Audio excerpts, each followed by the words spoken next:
Bonjour, bonjour mes chers amis du Cercle Richelieu. Bienvenue pour une nouvelle émission qui, dans la continuité de notre émission précédente sur les prétendants au trône de France, dans la précédente émission, donc, nous avions parlé du principe de succession dynastique. Nous avions parlé aussi de la querelle dynastique qui oppose en France les partisans de Louis XX à ceux de la Maison d'Orléans. Et nous avions parlé de Louis XX. Alors aujourd'hui, nous allons parler de la Maison d'Orléans et de ses prétendants, j'ai bien dit ses prétendants, au trône de France. Alors, quelques petites annonces en début de vidéo. Premièrement, j'aimerais vous remercier parce que la précédente vidéo a été vue plus d'1 millier de fois. Alors, quand je me déconnecte de mon compte YouTube, je vois que le millier de fois ne s'affiche pas sur YouTube. Je crois qu'il y a 50 ou 60 vues. Alors je ne me l'explique pas, j'ai envoyé un mail à YouTube et j'espère qu'on me répondra et qu'on m'expliquera pourquoi. Mais en tout cas, je vous remercie. Je remarque que la publicité que nous avons fait sur Facebook, sur Twitter et aussi que nous avons payé, parce que nous avons payé une publicité pour que le plus de gens possible puissent voir notre émission, puissent entendre notre émission, devrais-je dire, a fonctionné et j'en suis très très heureux. Je me permets en tout début de vidéo de vous recommander également de vous abonner à notre chaîne, s'il vous plaît, ça nous aide beaucoup. Alors abonnez-vous, c'est bon pour le moral, pour nous. Et évidemment aussi à laisser des commentaires. Oui, parce que nous pouvons aussi nous tromper. Nous pouvons des fois nous tromper sur notre description des princes ou des maisons de France. Nous avons un membre du Cercle Richelieu qui soutient la famille d'Orléans et qui nous a donné plusieurs informations. Néanmoins, vous en savez peut-être plus que lui, et toute votre aide pourra nous être utile.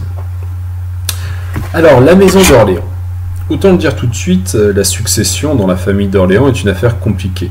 Doublement compliquée même, au regard de l'histoire comme au regard du temps présent.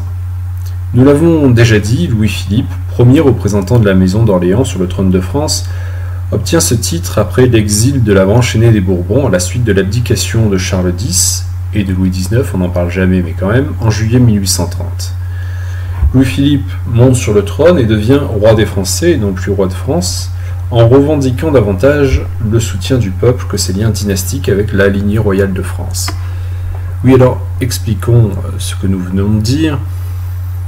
En août 1830, juste après la montée sur le trône de Louis-Philippe, s'organise une sorte de constituante qui réfléchit à la nouvelle charte constitutionnelle qui va encadrer les pouvoirs de Louis-Philippe. Et la question s'est posée, si juridiquement on faisait appel à Louis-Philippe parce qu'il était membre de la famille royale, ou malgré le fait qu'il soit membre de la famille royale.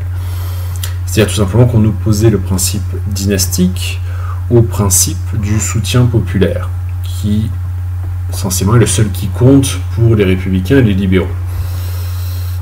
Alors cette espèce de constituante a déclaré que Louis-Philippe montait sur le trône malgré le fait qu'il soit Bourbon, pour bien détacher sa légitimité de celle des Bourbons. Alors ça ne lui a pas été très utile à ce pauvre Louis-Philippe, puisqu'en 1848, il est chassé du pouvoir et meurt très peu de temps après, en 1850. Remarquez que c'est souvent comme ça, on meurt souvent juste après avoir quitté le pouvoir. Ses prétentions au trône de France sont alors transmises à son petit-fils, Philippe d'Orléans, le fils aîné de l'aîné des fils de Louis-Philippe. Ce fils aîné s'appelait Ferdinand Philippe d'Orléans et il était mort prématurément en 1842. À la mort du petit-fils de Louis-Philippe, donc qui s'appelait Philippe d'Orléans, je le rappelle, c'est au tour de son fils aîné, lui-même appelé Philippe d'Orléans. Oui, il n'y a que des Philippe d'Orléans, cette famille c'est compliqué. Donc c'est à son tour de devenir le prétendant au trône de France en 1894.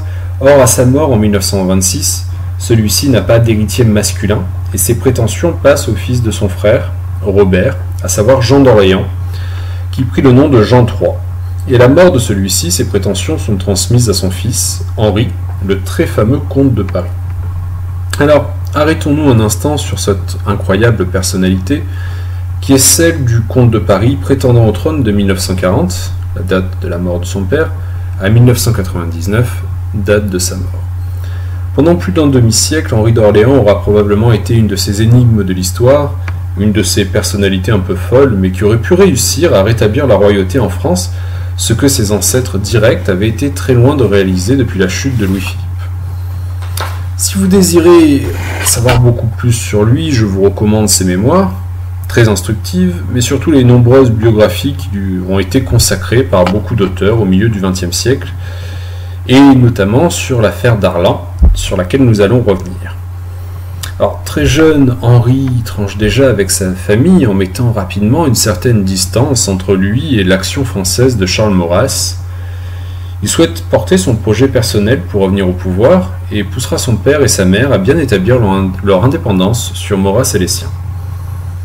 Arrivé à sa majorité, il s'engage dans l'armée française pour participer aux hostilités de la Seconde Guerre mondiale sous un faux nom, mais il est rapidement reconnu et on le renvoie chez lui au Maroc. Pendant quelque temps, il rencontre plusieurs hautes personnalités vichistes, dont Laval et Pétain, et semble chercher à obtenir un poste dans le gouvernement de l'État français, ce qu'il nie lui-même d'ailleurs férocement dans ses mémoires. Alors, selon certaines histoires, Laval l'aurait reçu, ce serait quand même un petit peu moqué de lui, et lui aurait dit si je vous nommais ministre de l'approvisionnement, vous seriez bien dans la galère. Alors, il se rapproche à partir de milieu 1942 des réseaux de résistance, et notamment des réseaux gaullistes. En novembre-décembre 1942, après le débarquement américain sur les côtes d'Afrique du Nord, il aurait participé à une conspiration organisée par le résistant Henri d'Astier de la Viguerie, visant à permettre à Henri d'Orléans de prendre la place de l'amiral Darlan jugé trop proche du Reich, et former un gouvernement d'union dans lequel De Gaulle aurait dirigé les affaires politiques et Giraud les affaires militaires. Alors c'est une affaire très compliquée, nous ferons un podcast spécialement sur l'affaire Darlan. Ce qu'on peut en dire globalement, c'est, bon, si vous écoutez ce podcast, peut-être qu'il y a toutes des chances que vous connaissiez le nom au moins de l'amiral Darlan. C'était le dauphin du maréchal Pétain, et il était en charge de l'Amérique du Nord au moment où les Américains débarquent. Et il le laisse en poste, enfin c'est pas tout à fait vrai d'ailleurs, il n'était pas en charge de l'Afrique du Nord, c'était plus compliqué que ça, mais nous y reviendrons. Alors, toujours est-il qu'il est reconnu par les Américains comme le représentant du gouvernement de Vichy, gouvernement avec lequel ils veulent composer, et donc les Américains lui accordent d'exercer son pouvoir sur l'Afrique du Nord, territoire théoriquement libéré.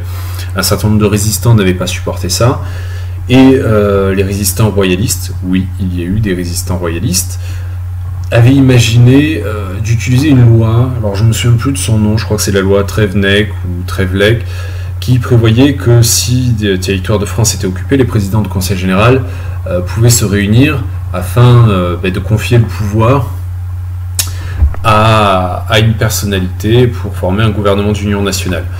Alors, c'était pas rétablir la monarchie que de faire ça, c'était respecter les institutions républicaines et peut-être entamer le processus qui aurait mené au rétablissement de la monarchie. Alors, toujours est-il que l'amiral Darlan est finalement tué par un très jeune homme, Fernand Bonnier de la Chapelle, et on n'a jamais réussi clairement à établir l'implication réelle d'Henri d'Orléans dans ce complot. Je vous pousse à lire d'ailleurs le livre d'Alain Decaux sur le sujet, très intéressant et qui penche en faveur de la culpabilité d'Henri d'Orléans. Si on peut parler de culpabilité dans le cas du meurtre de l'amiral Darlan. Donc, à la suite du meurtre de l'amiral Darlan, on l'envoie planter des choux, si on peut dire, on le prie de bien vouloir s'occuper de ce qui le concerne.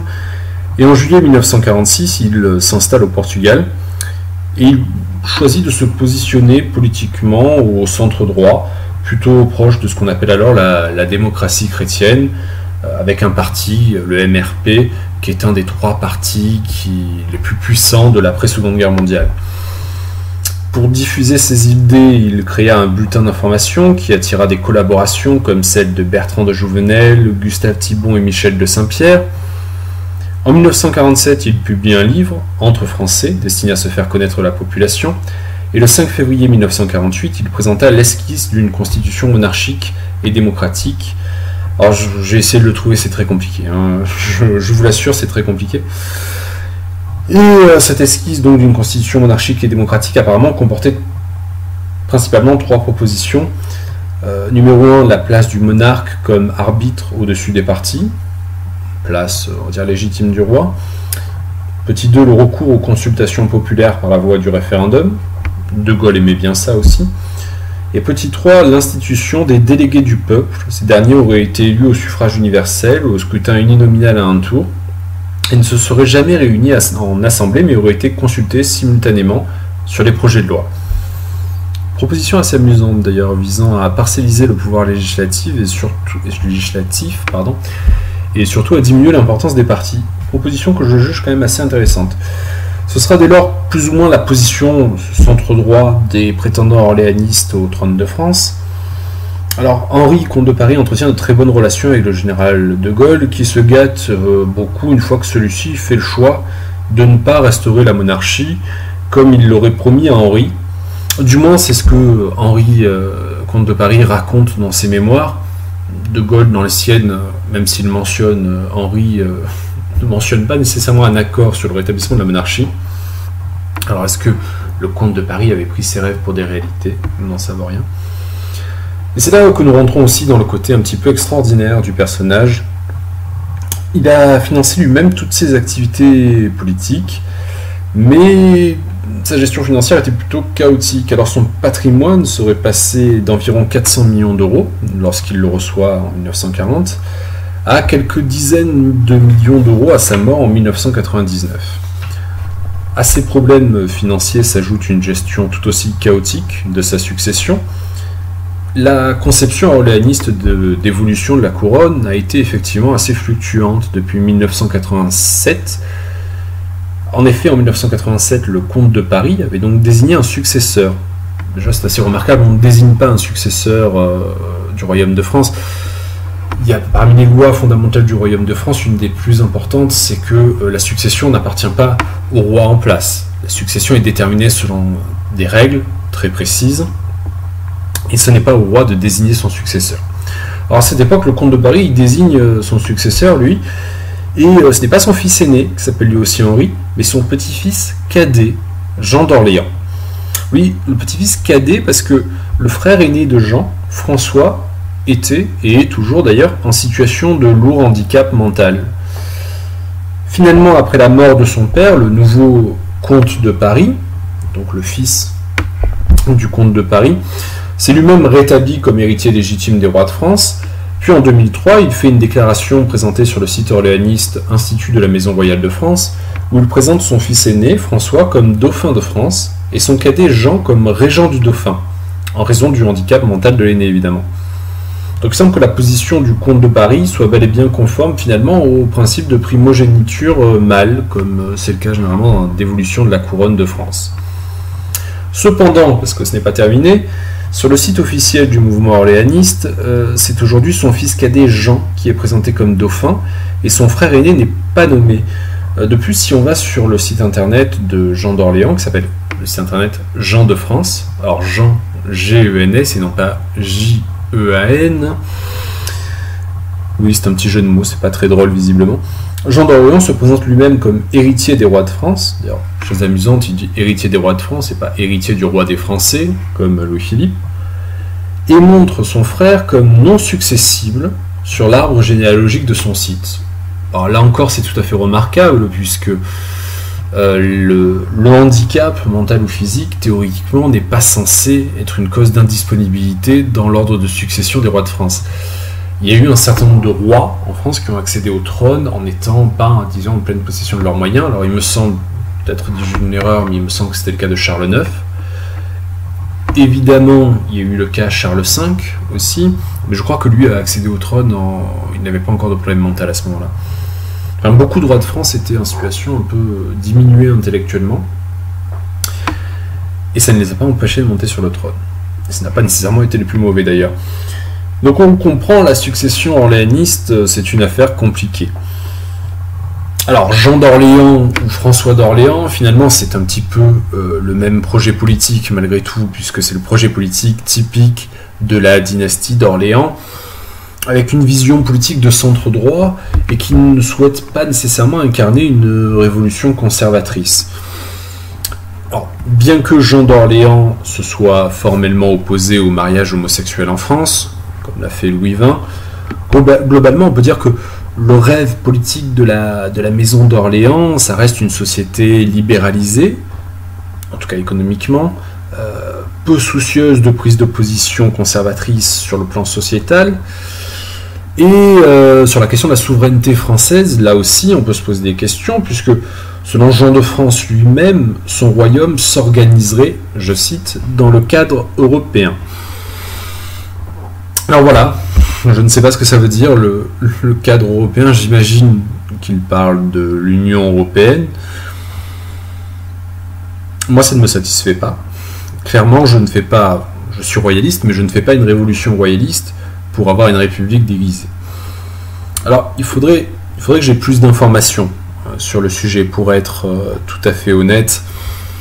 C'est un petit peu compliqué. Alors, je vais essayer d'aller interroger